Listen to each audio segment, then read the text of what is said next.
Grato a Vossa Excelência, senhor presidente. Senhor presidente, senhoras e senhores senadores, senhores ouvintes da Rádio Senado, senhores telespectadores da TV Senado e senhoras e senhores aqui presentes. De início, senhor presidente, eu gostaria de me dirigir à eminente senadora Ana Amélia, para expressar a ela a minha integral solidariedade ao discurso que proferiu com relação ao triste episódio ocorrido no Rio de Janeiro e que resultou na morte do jornalista e cinegrafista da TV Bandeirantes, Santiago de Andrade.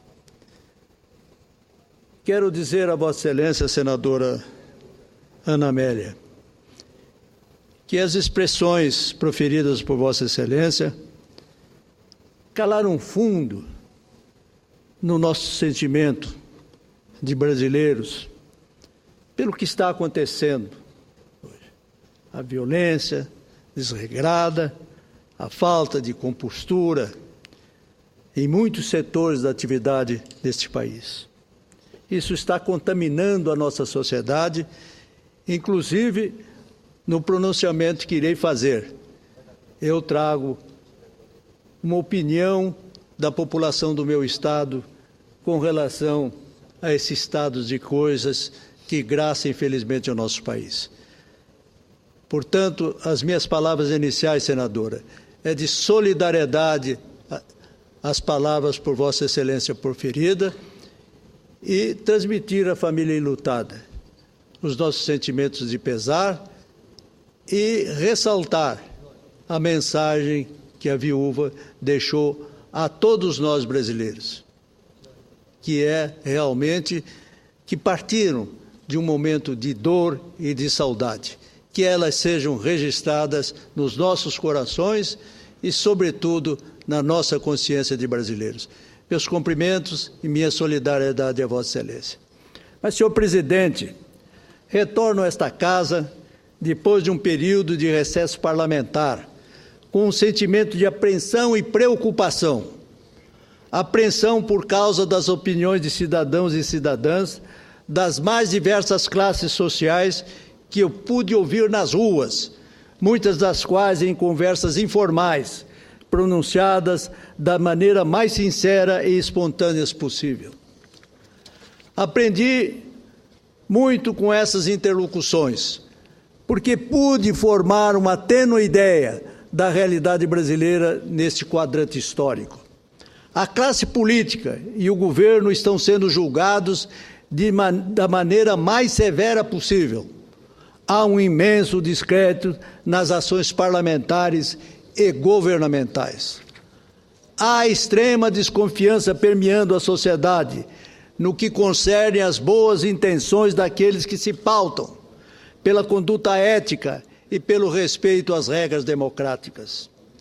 Nesse aspecto, vi e ouvi pessoas extremamente cansadas com a retórica do poder. Neste aspecto, há um latente desejo de mudanças que, infelizmente, ainda não encontrou base de apoio em nenhum segmento da sociedade politicamente organizada. Como se diz, as demandas sociais permanecem difusas na confusão geral do nosso cotidiano. Esse fato me causa apreensão, porque coloca um desafio importante para a classe política, ao mesmo tempo em que estamos criando uma moderna economia de mercado de massas. Paradoxalmente, estamos solapando o principal sustentáculo dessa conquista, que é o fortalecimento das instituições democráticas e a necessária valorização da classe política. Uma economia meramente sustentada pelo consumismo, sem a devida base política e institucional, infelizmente, pode ser o caminho irreversível para o nosso fracasso como nação. Reverter esse quadro é o nosso desafio neste ano de 2014. podemos dizer, de grosso modo, que a cidadania brasileira está com o seu radar ligado em busca de sinais consistentes, que façam ressonância com suas expectativas de alteração do rumo das coisas e, com isso, galvanize suas esperanças na luta por um Brasil melhor, mais justo, menos violento, mais educado e menos desigual. No dia 22 de dezembro do ano passado, tive a grata satisfação de ler no jornal O Estado de São Paulo um magnífico texto do economista André Lara Rezende, sob o título, aspas, Capitalismo de Estado Patrimonialista. Esse notável pensador nos alerta, aspas, um Estado autoritário e patrimonialista sustentado pela demagogia, o marketing e a intimidação, onde apenas as aparências democráticas são respeitadas, é o caminho mais rápido para a volta ao subdesenvolvimento. A fórmula, como demonstra sua aplicação na Argentina, é devastadora, fecha aspas. Senhoras senadoras e senhores senadores, nesse ambiente, o quadro econômico atual nos preocupa. Concordo que há uma crise internacional que, desde 2008, tem prejudicado os países, principalmente aqueles em processo de desenvolvimento como o Brasil. Mas não podemos deixar de dizer que o governo brasileiro também cometeu erros primários, toldado pelo populismo, pela improvisação e pela falta de visão de futuro. O crescimento inflacionário, os aumentos constantes da taxa de juros, a carga tributária elevada, a permanência das desigualdades sociais, a crise da mobilidade urbana, os conflitos pela posse da terra, a baixa performance nos setores básicos como saúde, educação e segurança, formam um caldo de cultura extremamente preocupante, que poderá sacrificar as próximas gerações de brasileiros e brasileiras de maneira drástica e permanente. Nos últimos anos, a carga fiscal passou de 25% para 36% do PIB. O custo do Estado brasileiro está se aproximando de 40% da renda anual, equivalente aos mais altos do mundo, enquanto os serviços prestados à sociedade são de péssima qualidade. Ou seja, consolida-se no seio da população a ideia de que o Estado atua cada vez mais contra o povo em benefício próprio. Daí não é possível que não se ecloda a terrível contradição de nossos dias. Recursos vultosos para se construir estádios, comprar aviões modernos, financiar mordomias no exterior. Esses são viabilizados com rapidez estonteante e sem controle. Mas o dinheiro para atender às necessidades mais prementes da sociedade, esses precisam percorrer labirínticos caminhos dentro de uma burocracia paquidérmica. Esse é o cerne da questão. Nós temos um Estado caro, ineficiente e disfuncional. Como diz Lara Rezende, aspas, um Estado cujo único objetivo é viabilizar a expansão do seu poder e de suas áreas de influência, fecha aspas. Com isso, continuo citando o economista, aspas, o uso e abuso das técnicas publicitárias, a criação de dificuldades de toda a ordem para a venda de facilidades, a simbiose com a cultura dos direitos especiais adquiridos e a aliança com grupos econômicos selecionados são a nova face do velho patrimonialismo, fecha aspas. Senhor presidente, meu eminente amigo, senador Jorge Viana, nesse sentido, vejo o Brasil atualmente jogando fora grandes oportunidades históricas. No período de Fernando Henrique Cardoso, conseguimos acabar com a inflação e criar uma lei de responsabilidade fiscal para estabilizar a economia. No governo do presidente Lula, graças às conquistas obtidas, foi possível ampliar o mercado de consumo, aumentando os gastos sociais, dando início a um maior dinamismo no processo de mobilidade social. Mesmo assim, temos que reconhecer que a questão das imensas diferenças de rendas e status social permanecem. Muitos têm muito pouco e poucos detêm a maior parte da riqueza. Essa é a grande equação a ser resolvida nas próximas décadas. Por isso, as reformas estruturais abandonadas pelo atual governo são vitais para construir uma nova ideia do Brasil.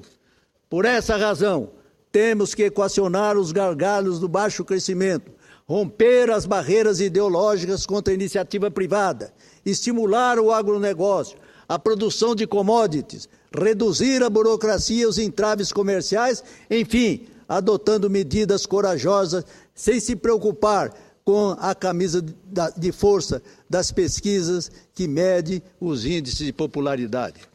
Achei muito interessante, senhoras e senhores senadores, e concordei com a análise do economista Edmar Baixa, que, em entrevista ao jornal Estadão de domingo, dia 2 de fevereiro, lamentou o fato de o Brasil, em 13 anos, ter saído dos BRICS para entrar nos, entre aspas, 5 frágeis, termo criado pelo banco Morgan Stanley, para identificar os emergentes mais vulneráveis.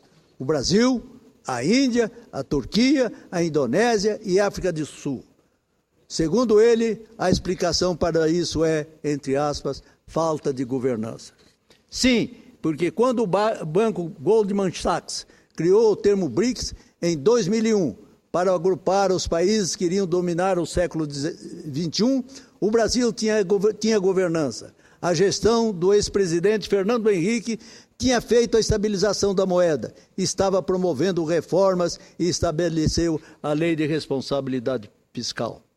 O ex-presidente do BNDES é um dos idealizadores do Plano Real. Edmar Baixa diz, aspas, nossa política econômica nesses anos todos, até recentemente, estava caminhando à deriva. Quando se parte de uma situação de muita desconfiança, para gerar confiança, não bastam boas declarações em Davos. É preciso ações efetivas, fecha aspas. E prossegue em outro trecho da entrevista, o senhor Edmar Baixa, aspas, apesar dos pibinhos, a inflação se mantém elevada e há um déficit externo. E com a desindustrialização, e continua sendo um país caro, em que é difícil fazer negócios. Os investidores vêm aqui para explorar o mercado interno, mas não fazem do Brasil uma plataforma exportadora. Não integram as suas operações aqui com as cadeias internacionais de valor. O Brasil é um país isolado do mundo, fecha aspas. Baixa ainda questiona.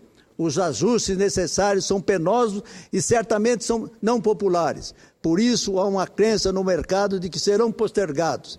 E o que vai acontecer depois da eleição? Pergunta ele. Fecha aspas. Senhor presidente, senador Jorge Viana, eu digo que é vital que repensemos a ideia da federação. É fundamental que possamos aprofundar o debate sobre a maior autonomia dos estados e dos municípios, em todas as suas esferas, desde a fiscal até a segurança, a saúde e a educação. Cito mais uma vez o economista André Lara Rezende, aspas, os mercados não são milagrosos, mas um pouco de competição no sistema político, sob o guarda-chuva de uma verdadeira federação, pode ser a única forma de viabilizar a complexidade contemporânea, com a democracia e a existência de estados eficientes e com mais respeito pelos contribuintes. Muitos dizem que, em ano eleitoral, combinado com a Copa do Mundo, a tendência do país será de entrar em estado de paralisia. Sinceramente, não concordo, excelências. O movimento das ruas e o debate que começa a se suceder indica o contrário. Viveremos um período de intensa movimentação, de debate sobre as nossas carências, sobre os erros e os acertos, de propostas de construção do futuro, ou seja, de preparação para um novo Brasil. Senhor presidente, concluo dizendo que sinto que a sociedade quer mudanças profundas. A classe política terá duas opções. Ou se dispõe a se abrir para o debate, para se tornar protagonista da história, ou se afasta da cena temendo as cobranças da sociedade. Sou daqueles que têm fé. Acredito que podemos transformar em oportunidade. Nesta hora, o que dimensiona a grandeza dos homens será a sua capacidade de arejar as ideias e os modelos de pensamento. Senhor presidente, com essas palavras, eu concluo o meu pensamento baseado no que ouvi, o que assisti e o que senti com relação aos contatos que mantive nesse recesso parlamentar com a população, sobretudo do meu estado, o querido Mato Grosso do Sul. E quero, senhor presidente, nesta oportunidade também, fazer uma saudação ao Sindicato dos Empregados do Comércio de Campo Grande, que no próximo dia 14 vai empossar a sua nova diretoria, que tem por comando o senhor Idelmar da Mota Lima, o meu amigo chamado Amazonas, que há muitos anos vem dirigindo com clarividência, vigor e defesa dos interesses maiores dos empregados do comércio de Campo Grande.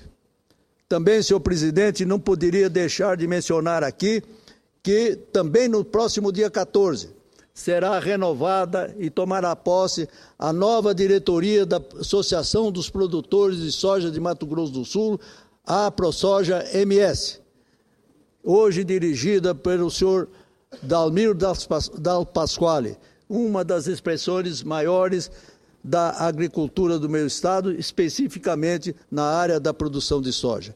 Essa entidade tem prestado relevantes serviços ao desenvolvimento agrícola do meu estado. Hoje, a soja representa, na formação da economia nacional, um papel extremamente relevante. E a ProSoja de Mato Grosso do Sul é uma das pioneiras nesse trabalho empreendedor.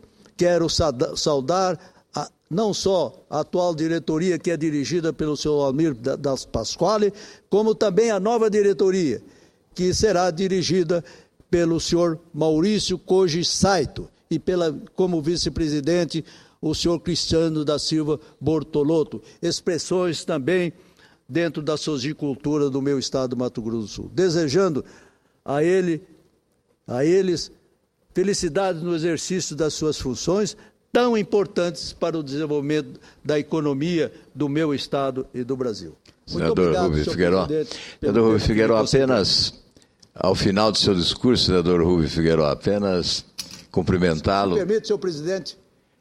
E me associar à homenagem que presta a esses líderes da sojicultura do seu estado e do país. Recentemente tive a satisfação de poder participar de um grande evento no Paraná, entre as cidades de Goiôerê e Quarto Centenário, na fazenda da família Apoloni, onde esses líderes da sojicultura brasileira, do ProSoja, estiveram presentes. O presidente nacional do ProSoja, Glauber, o presidente estadual, em que instalava esse sindicato para defender esse setor fundamental da nossa economia. E ouvimos, além da expectativa de uma grande safra, né, são 90 milhões de toneladas aproximadamente de soja que o Brasil colhe neste ano, 200 milhões de toneladas de grãos, não é? Uma safra fantástica, e aquela preocupação de todo momento de colheita. Lá foi a abertura da colheita de soja. A solenidade foi para isso, com transmissão do Canal Rural, mas o reclamo do setor é em relação ao aparelhamento logístico. A infraestrutura nacional é insuficiente para atender a demanda desta grande produção. E no momento do escoamento da safra, os prejuízos se acumulam e os produtores rurais do país obtêm um lucro menor do que poderiam obter, e certamente a agricultura seria mais rica e o Brasil mais próspero se nós tivéssemos equipamentos eficientes para, neste momento crucial da exportação do produto, poder obter o resultado mais significativo. Parabéns a Vossa Excelência, esse é um assunto que interessa particularmente ao seu Estado, mas interessa também ao país. Muito obrigado a Vossa Excelência, senador Álvaro Dias, pela parte que me oferece, dando conteúdo às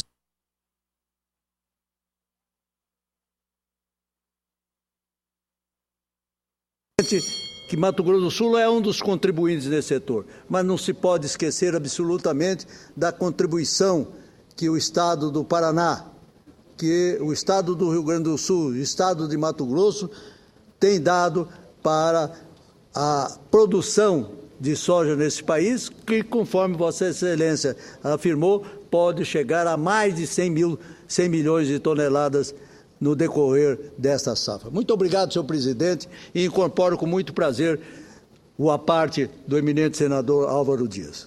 Eu cumprimento Vossa Excelência, passo a palavra para uma comunicação inadiável.